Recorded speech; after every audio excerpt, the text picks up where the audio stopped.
we are off to... Where are we going, guys? Casper, Wyoming. So let's get ready for another episode of The Rolling Escape.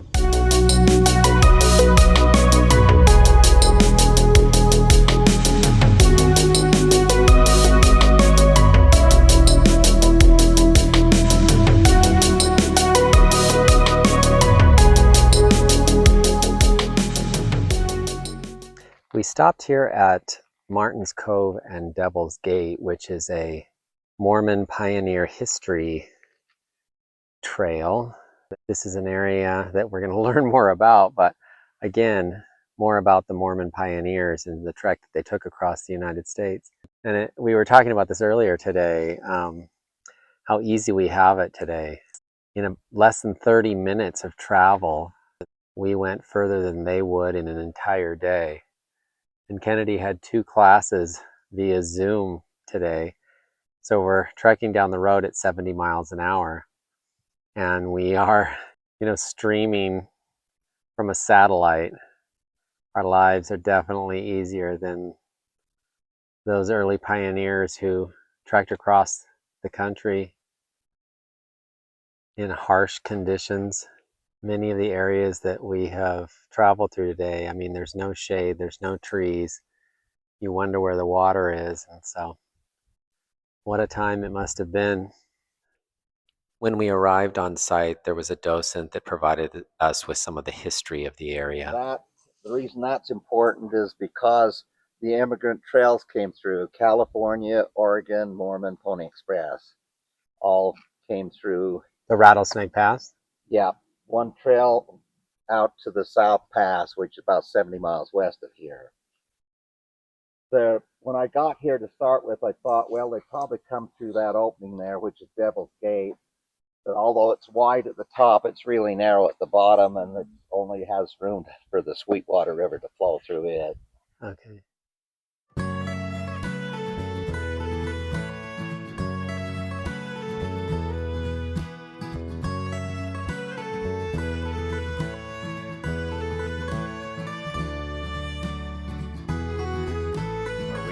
That split rock? Yeah. The V. So, In that mountain. and the Sweetwater River actually flows right past, if you went by these buildings right here, the wash house.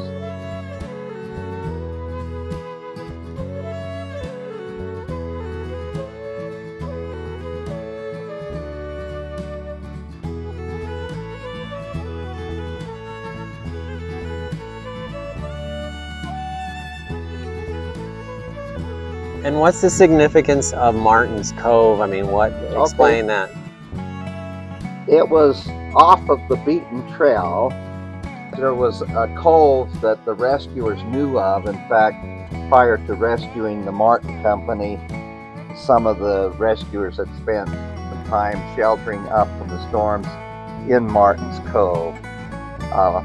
It was later named Martin's Cove because of Edward Martin, the captain of the Martin Handcart Company. But the Martin Company sheltered up there from the 4th of November through the 9th. They encountered some early winter weather.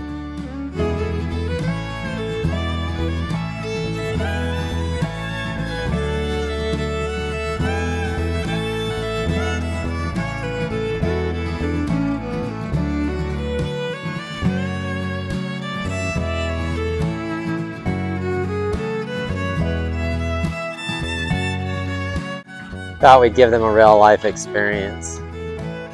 Cameron has done a trek before, but Kennedy has not, where they reenact the crossing of the plains.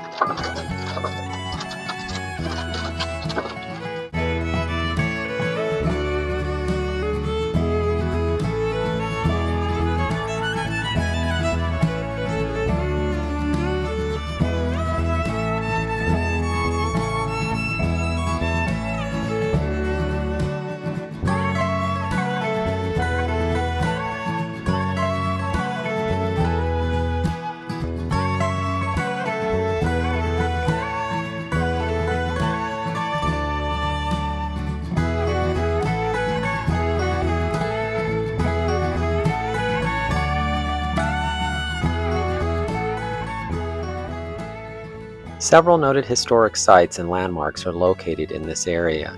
They include Devil's Gate just across the river to the east, Independence Rock located 6 miles to the east, and Split Rock a few miles to the west. Martin's Cove is 2 miles west of Devil's Gate on the north side of the Sweet Water Valley. Rattlesnake Pass is the narrow gap the immigrant trails pass through just south of Devil's Gate. While the immigrant trails followed braided corridors through much of Wyoming, the immigrant corridor at Devil's Gate follows a single route. Virtually every immigrant, freighter, and soldier who headed west along the corridor passed through Rattlesnake Pass. Snake down here. Oh, there it is. Oh, cow. Big. And gone. Here the routes of the Oregon Trail, the California Trail, the Mormon Trail, and the Pony Express are located one on top of the other. Deep trail ruts are still visible south of the old highway, just west of Devil's Gate.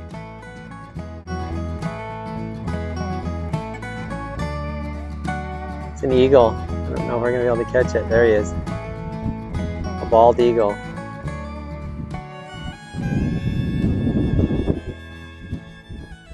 After our historical stop at Martin's Cove, we finally made it to Casper, Wyoming. Decided to stop at one of Cameron's favorite restaurants, Fire Rock. So how was that, guys? How was Fire Rock Steakhouse? It was so yummy. It was so good. 10 out of 10. Yeah, it was delicious. We've arrived at our campsite at the River's Edge Campground in Casper, Wyoming. This is the Platte River. There we are.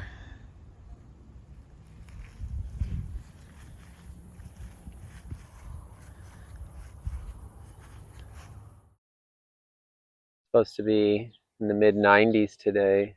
Definitely was feeling the warmth of the sun. I totally forgot to put out the awning this morning, and the sun was beating in the awning side of the RV, and it wasn't until later when I looked out the window that I saw the neighbor's awning up. I'm like, oh my gosh, why do I not have the awning up?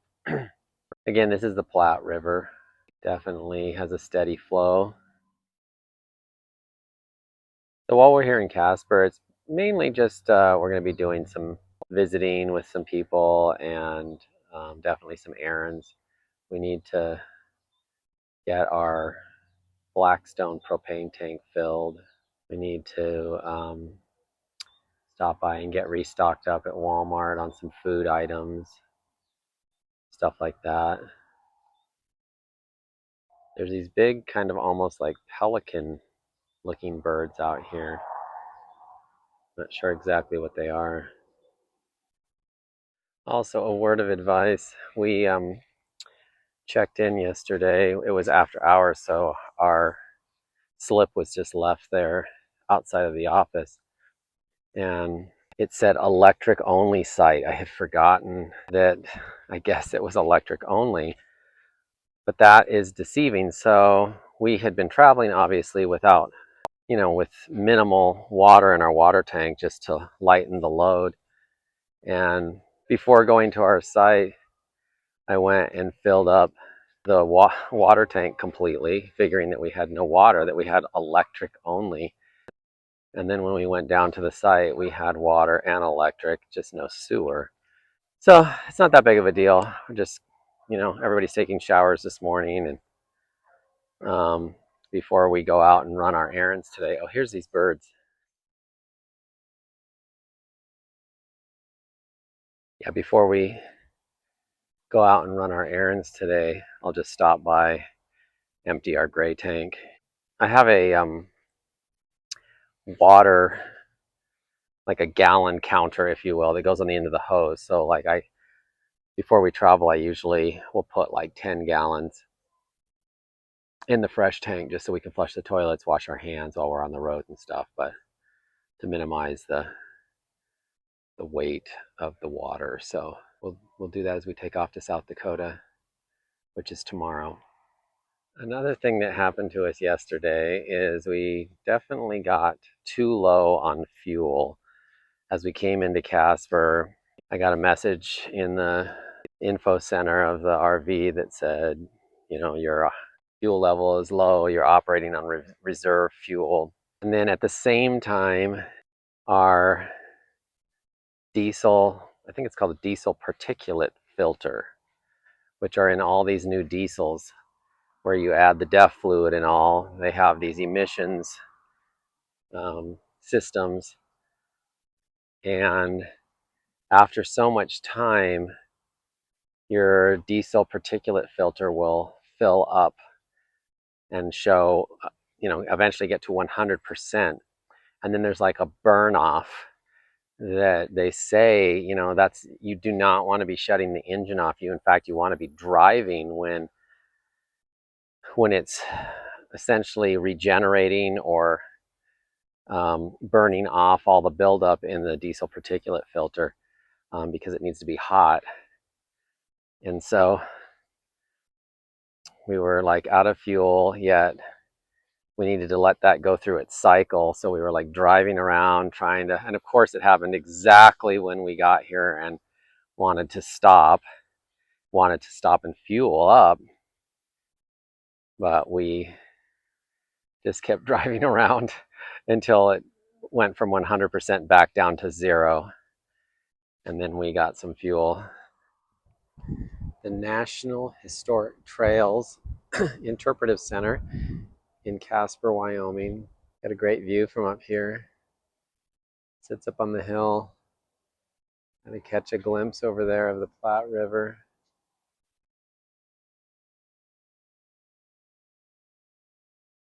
This museum tells of the history of the Oregon Trail, the California Trail, the Pony Express Trail, and the Mormon Trail.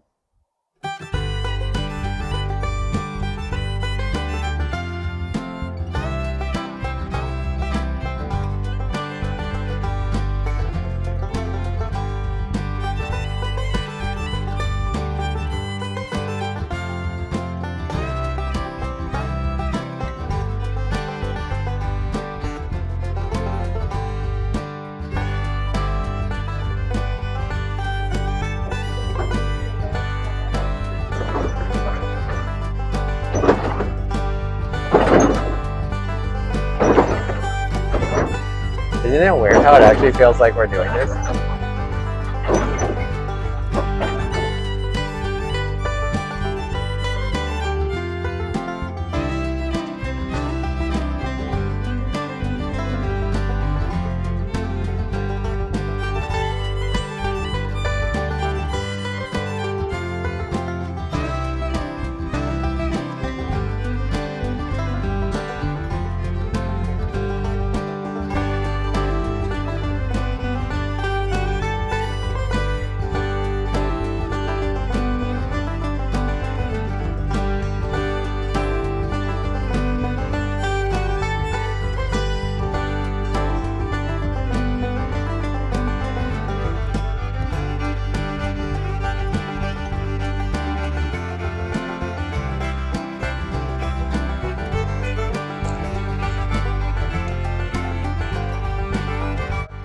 As we exited the museum, the Platte Bridge Company, led by Nick Shalicki, favored us with a presentation straight out of the history books, the 1800s and the Civil War era. This young man offered to teach Cameron and Kennedy how to handle a musket, as well as proper Civil War drill routines.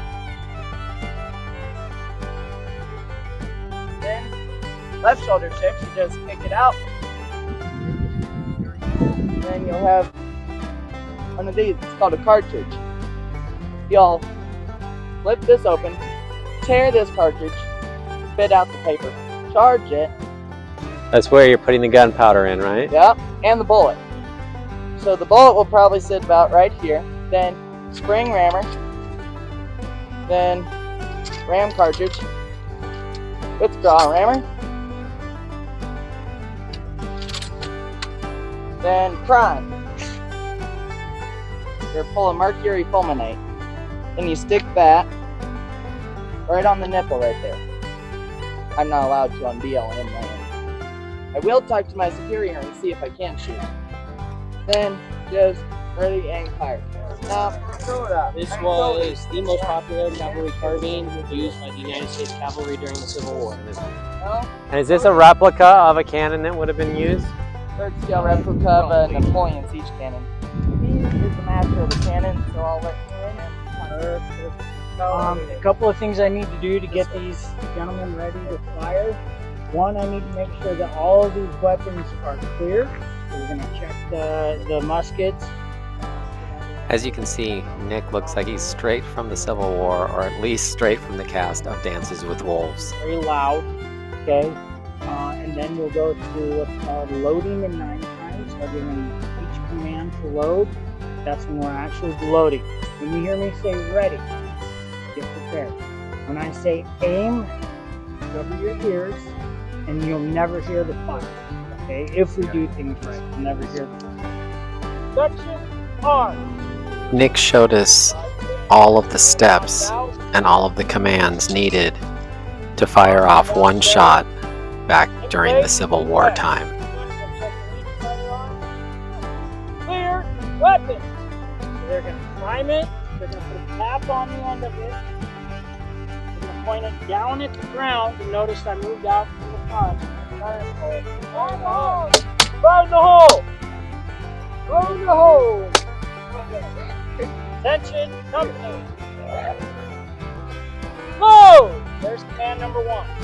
Handle cartridge. Tear cartridge.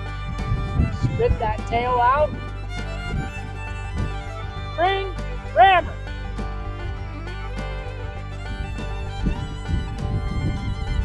Ram cartridge. Turn rammer. Prime. Aim. Fire. Cover arm. So that was a volley fire. All the line fires at once. Now we can stagger volley, which is first man, second man, third man, fourth man, fifth man, sixth man. We can Ready? Aim. Fire!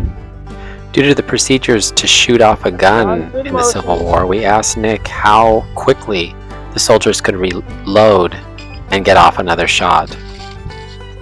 we can use caps. They're trying to see how many times they can fire a round off within a minute.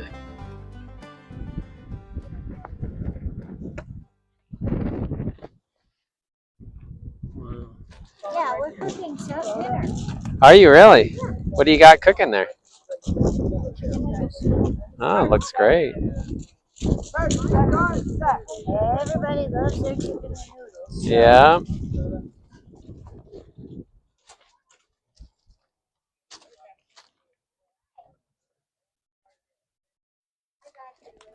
The Platte Bridge Company even taught our girls and others how 1800s entertainment was spent by teaching them this early American dance.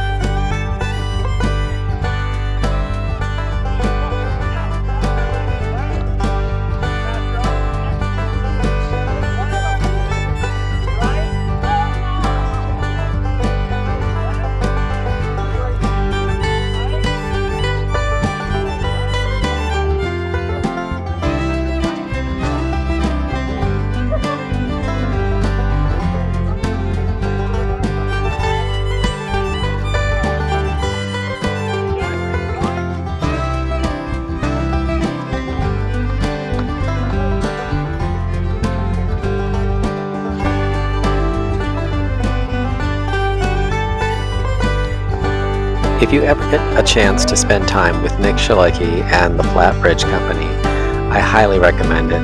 These are some of the nicest people, and they took time out of their own lives to memorialize and remember those who've gone before.